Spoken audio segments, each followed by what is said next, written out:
Over the years, Kaiser Ruchen earned the moniker of the Bold for his way of taking on what seemed like the whole world at once from his very childhood. On the 28th of January, 937, Kaiser Ruchen had a daughter, Eva, who became the Tanist. She was a difficult birth, but survived by the grace of God. By the time he was 23 in 942, the various wars which had plagued his adoptive mother had almost subsided, which promised tidings of relief, and perhaps even peace, through the course of his rule. However, this peace was brought at a terrible price. The eastern half of the Volksreich was completely gone, lost to various greedy parties, namely pagans of the Asatru and Slavianska Vera traditions. The capital was sacked several times, and tens of thousands were left dead. By the time he was 28, despite this blessed peace brought by noble sacrifice, the empire collapsed on the 12th of June 947, reverting to the title of kingdom while retaining the name Volksreich. It was nothing more than a few duchies, strung together by a series of agreements, debts, and oaths, and entirely surrounded by those who wished to see the destruction of the Volkish people. These were dark times, and the people cursed Ruchen's name, while he tried to scale that mountain of skulls which was his burden as king. The Volksreich was nothing once more. All this, plus an outbreak of camp fever, would forever scar the history of the Wallenbauer line. There was a time, not yet a distant memory, that the present tide brought about by the Volksreich was unstoppable. People within and without the realm perceived the series of events which led to its founding as an unstoppable, nearly unquestionable force. Now, however, their mortal shortcomings were on display. Meanwhile, Bulgaria was formed around this time, in opposition to its neighbor and rival Pannonia to the north. Despite decades of war, King Ruchen hoped one day to set out with those 800 brave heroes left in the Volkish army to once more liberate the peasants who had fallen beneath the oppressive thrall of their feudal lords once more, and to forge a new Volksreich, one that would last until the end of time. To the east, many of the former Volkish counties coalesced into the chiefdom of Velograd, under the former revolt leader Lukian the Brave Zurerich. He was known as the Brave for his exploits as a hunter. It was said that Zurerich saved his hunting party from a bear and keeps one of its teeth in a pocket near his heart. Some at court speculated that he was more of a storyteller than a hunter, but regardless, his reputation preceded him in Eastern Europe and beyond.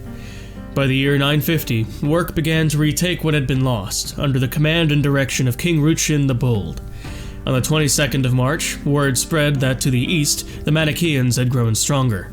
A group of peasants, fanatics, and madmen had banded together to create their own Manichaean army to smite heathens and protect the righteous. They called themselves the Army of Light, and their holy mission was to fight for the cause of good, in the eyes of Manichaeans, and drive darkness out of the world. They were known for their zeal, and were renowned for how they fought without regard to life or limb. Certain armies, namely pagans in the east, occasionally referred to them as the limbless ones for how many injuries they sustained by right of their flagrant attitude towards death. In 951, Azo became the new Albigensian patriarch, who died a month later and was succeeded by Werner. In 953, a series of county apothecaries were set up with the intention of preventing plague before it even came to the lands of the Volksreich. Some peasants, though thankful regardless, thought this was specifically to undercut the witches of certain localities who claimed to possess powers of healing. In 954, a provincial messenger system was established, which aided in the sharing of information and connected the disparate realms of the Volksreich. In 955, Charles became the new patriarch. On the 8th of June 956, Archegos Uzluk of the Manichaeans both declared and soon thereafter called off the Great Purification for Jerusalem after a string of defeats at the hands of the Muslim Ashrafids. It turned out that the Army of Light, filled with worship and sometimes under the influence of various substances, were unable to be controlled by their commanders, and believing that the material world was wicked and evil, charged headlong into death. Later that year, Novgorod lost half its territory to Suomi, and Prusa was formed to the west of that.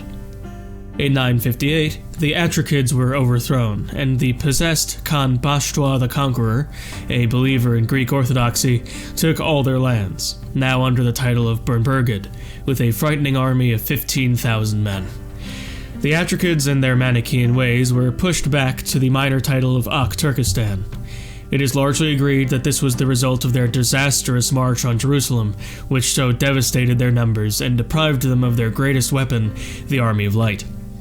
Those who weren't dead were regardless mutilated and could not rise to the occasion of a nomadic challenger. On the 1st of March 960, Rome itself fell into the hands of Muslim Sultan Yagmarasan II, called Ironside, of the Ptolemy Sultanate. This ushered in a new age of large-scale Catholic holy warfare in the form of Crusades. The first crusade was declared by Honorius II, the first pope in exile. Later that month, the Knights Templar and the Knights of St. John were formed to aid Christendom in its war against the infidel. In April, Salomo became the next patriarch. In 963, King Ruchen woke up with a snake in his bed, but it failed to strike. This attempt on his life made him weary of his vassals. In 964, Boso became the next patriarch. In 965, Bremen was reconquered, giving the Volksreich a coastline again. In 966, King Ruchen the Bold became a drunkard, simply out of his habit to drink with every meal. It was by this time that much of Western Europe began to solidify further, like with Antwerp holding the Low Country, the Kingdom of Brise, also called Brittany, and Bourbon becoming the major players in the French region, Eastax in England, and Spoleto rising to prominence against their rival Toscana in Italy. To the east in 967, a former slave and soldier was on the rise in the land of the Afghans. Sabuktigin led the Ghaznavids, and time would tell of his power, with an immense army of 43,000 men. He would be destined for greatness, were it not for what happened in 969, when another great warrior would emerge from the Middle East, calling himself the Great Seljuk. Many tribes had taken notice of his power and flocked to him in great numbers, giving him an army of 39,460 men. It was around this time that the few Cathar rulers neighboring the Volksreich began to voluntarily accept vassalization, largely for the purpose of protection in an increasingly hostile world. On the 15th of February, 971, King Ruchen died at the age of 52 due to severe stress. His daughter, Queen Eva, ascended to the throne at the age of 34. In 971, Antwerp declared war upon the Volksreich, and once again the powers of Europe piled on, even the Cathar patriarch Boso the Zealot, who was possessed and desirous of a theocratic duchy all his own. It would seem that the terrible tide of war, which Ruchen was barely able to stave off, came flooding through the gates as soon as he died. In the world as it was in the late 10th century, weakness was seized upon at every opportunity, so there was no room for it, even in death.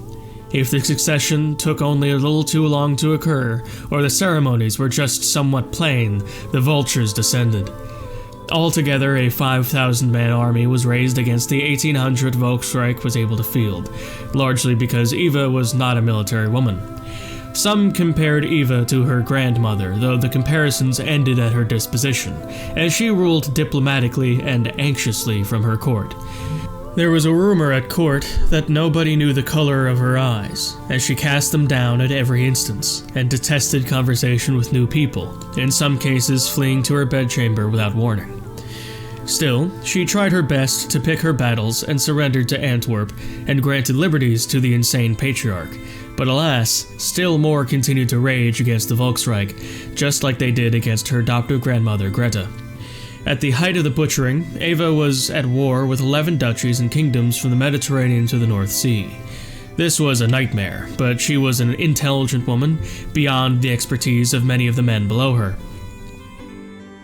Her ideas and strategy towered over them by right of their merit, though she could not for the life of her argue for or defend them in anything other than letters, and even then most commanders couldn't read. So for 24 years, bitter war would rage. Rivers of Volkish blood would beat down the sides of hills, glazing Catholic blades and putting wicked smiles in their mouths. For 24 years, they cut down free people, raping and plundering, stealing them as serfs once more, their names and lives taken from them.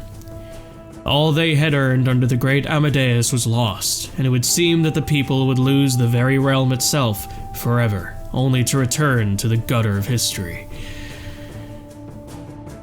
On the 23rd of June, 993, a great upset had erupted in the countryside of traitorous pagan Velograd. The once free of that wicked kingdom were stolen from their hard-won home decades ago by a rebellious noble, and there the people had languished beneath serfdom ever since. Now, their cries rang in the ears of their oppressors like church bells, rising against them and the old order. They fought their way to the tyrant's castle, that of Lukian Zureric himself, and opened his gut upon the slave-built palace floor. They surged into every corner of that country, occupying it and spilling over into the Volksreich, where their goals were aligned with the people's crown. Eventually, with the help of the rebels, Velograd itself was taken. The Volksreich was reborn. Similar revolts were seen in 5 more duchies, and as such those rivals were forced to end their wars. It was shortly after this that Queen Eva adopted an orphan by the name of Gerung to become her heir.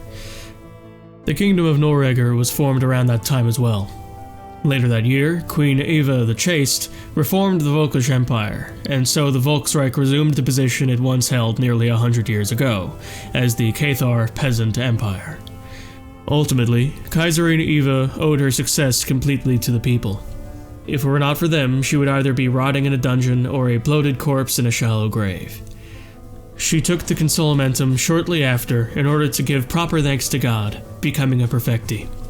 On the 5th of March 995, Kaiserin Eva died of pious self-deprivation, leaving the 7-year-old Kaiser Gerung to ascend to the throne.